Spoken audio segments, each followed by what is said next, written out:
அரியணை வந்துட்டு இந்த கல்லூரிக்கு அழைத்த திரு முத்தையா அவர்களுக்கும், இங்கே மேடையில் வீற்றிருக்கக்கூடிய கல்லூரியின் சார்பாக இருக்கக்கூடிய அனைத்து தலைவர்களுக்கும், வந்திருக்கக்கூடிய மாணவர்களுக்கும், ஆசிரியர் பெருமக்கள் அனைவருக்கும் அரியணை முதற்கண் வணக்கம். 4ஆம் நூற்றாண்டிலே இருந்த ஒரு ஞானி, திருவேங்காடர் அப்படின்னு பெயர் கொண்டவர். திருவேங்காடர்னா யாரு அது கேட்கறதுக்கு தான் தமிழ் மாணவர்கள் வேற அது தெரியலனாலும் ஒன்றும் இங்க எதுவும் கேட்டே இருந்த ஞானி. செட்டியார் மரபை வந்தவர்.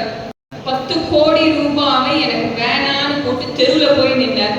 அவர் எப்பயுமே ஒரு வெள்ளை கோவணம் கட்டியிருப்பார். கையில் இப்ப தெரியுதா அச்சாணி, நீங்க தமிழ் மாணவர்கள் சொன்னீங்க அச்சாணி தெரியும் இல்ல.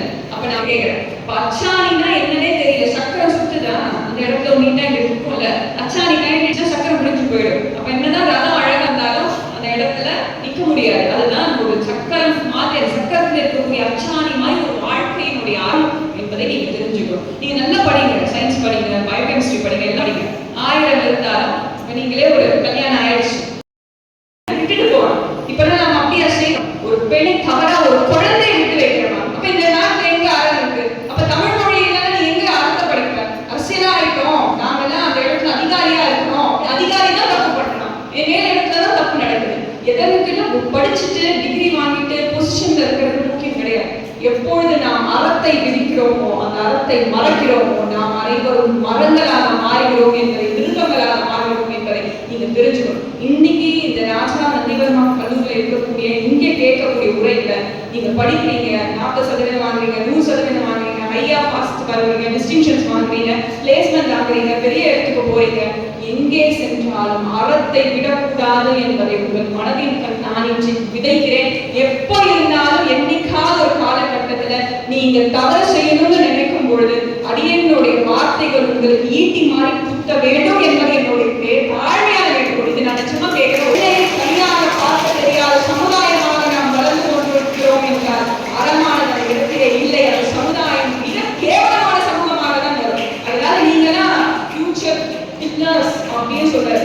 இங்க இருக்கும் பொழுதே சஞ்சலங்கள் வரும். சஞ்சலங்கள் வரல தப்பே கிடையாது. ஆனா அது என் கட்டுக்கோப்புக்குள்ளாக இருக்கணும். இன்னொரு குழந்தையை உங்களுடைய அந்த காலத்துல பக்தி தமிழ் ஏன் சொன்னாங்க அப்படின்னா, அப்போ ஒரு குழந்தை படிச்சு, சின்ன 3 வயசு குழந்தை, 3 வயசு குழந்தை அழுத உடனே அந்த இடத்துல சிவபெருமான் சொல்றாரு, குழந்தை அழுது போய் பால் கொடு அப்படின்னு சொன்ன உடனே அந்த இடத்துல உமாதேவியார் வெறும் பாலை கொடுக்கல, அந்த பாலோட சிவஞான போதத்தை கலந்து அந்த குழந்தைக்கு கொடுத்தார். அப்படி அது குடிச்ச உடனே அந்த குழந்தை வாயை திறந்து அற்புதமாக பாடுகிறது. அப்படி அந்த குழந்தை பாடின உடனே என்ன பாடிச்சு, அவனுக்கு பாலை கொடுத்தது யார் அப்படின்னு கேட்ட உடனே அவங்க அப்பா கேட்கிறார். அப்படி கையை காமிச்சு சீர்காழியை தோணியப்பராக இருக்கக்கூடிய சிவபெருமானை காமிச்சு பாரு, தோடுடைய செவியன் விடையேறி ஒத்து வெண்மதி சூடி காடுடைய சுடலை போய் பூசி அப்படின்னு அழகா தேவாரம் பாடுது. அந்த குழந்தை அழகா பாடல. அந்த குழந்தை ஞான் சொல்லுங்க. இப்படி இந்த குழந்தை அழுத உடனேவே பால் கொடுத்தது யாருன்னா உமாதேவியார். நீயும் நானும் அழுதா பக்கத்துக்கு உமா கூட அந்த பால் கொடுக்காரு. இதுதான் இன்னைய காலகட்டத்துடைய நிலைமை. அப்ப அறம் இருந்தாலும் அந்த பால் கொடுத்தாலும் மயக்க மருந்து கொடுத்து அதை என்ன செய்வான்னு நமக்கு தெரியாது. அந்த காலகட்டத்துல நாம இருக்கிறோம். அப்ப அந்த குழந்தை அழுதுச்சு, இந்த பாலை கொடுத்தாங்க. எதற்காக சொன்னா, அந்த அம்மா ஒரு தாய் உனக்கு பால் கொடுக்கிறார். இந்த உலகத்தை ஆளக்கூடிய ஜெகன்மாதா பால் கொடுக்கிறார். அந்த குழந்தை ரொம்ப அழகா பாடுகிறது. அந்த குழந்தை பாடக்கூடியது நமக்கு முதல் திருமுறையாக வரக்கூடிய 3 திருமுறைகள் நமக்கு உண்டு. அதுல ரொம்ப அழகாக அந்த குழந்தை பாடுது. அப்போ ஒரு பெண்ணை தாயாரை பற்றி சொல்லும்பொழுது சொல்லுது, கோளறு பருவத்தில் 7ஆவது சிற்பில முளையினம் மங்கை ரூபமாக விலையேறி அப்படின்னு சொல்லிட்டு ரொம்ப அழகாக ஒரு பெண்ணினுடைய முறை அம்பாளை பற்றி சொல்லி, செப்பில முளையினம் மங்கை ரூபமாக விலையேறி சிற்ப நடைவார் அப்படின்னு குழந்தை முளையை சொல்லுது. அம்மா சொன்னா 45 நிமிஷம் சொல்லலாம், அதனால ரொம்ப வேண்டாம். புலர்முடையால் சொல்லும் பொழுது மார்பகத்தலை தான் சொல்கிறார். அப்ப அந்த காலத்திலே பக்தி தமிழ் கூடும் ஆபாசம் இல்லாமல் இறை வடிவத்தை நமக்கு காமிச்சது.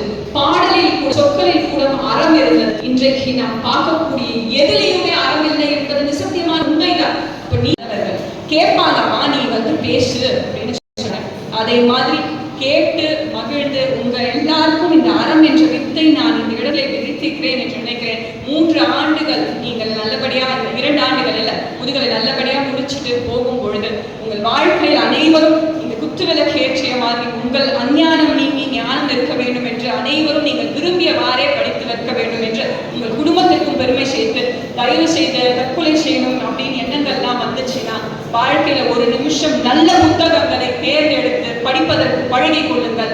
தமிழை கைவிடாமல் பிடித்துக் கொள்ளுங்கள். தேவையான பொழுது தமிழ் உங்களை காப்பாற்றும் என்பது நிசத்தியமான உண்மை என்பதை அறிந்து கொண்டு அனைவரும் வாழ்க்கையிலே அவ்வாறு நீங்கள் நினைத்த மாதிரி வெற்றியை பெற வேண்டும் என்று எல்லாம் வல்ல அந்த இறைவனை வணங்கிக் கொண்டு வாய்ப்பளித்தமைக்காக திரு முஸ்தலியாவுக்கும் கேட்டு மகன் உங்கள் பாதங்களை வணங்கி நிறைவு செய்கிறேன். உருவாய் அருவாய் உலதாய் இலதாய் மறுவாய் மலராய் மனையாய்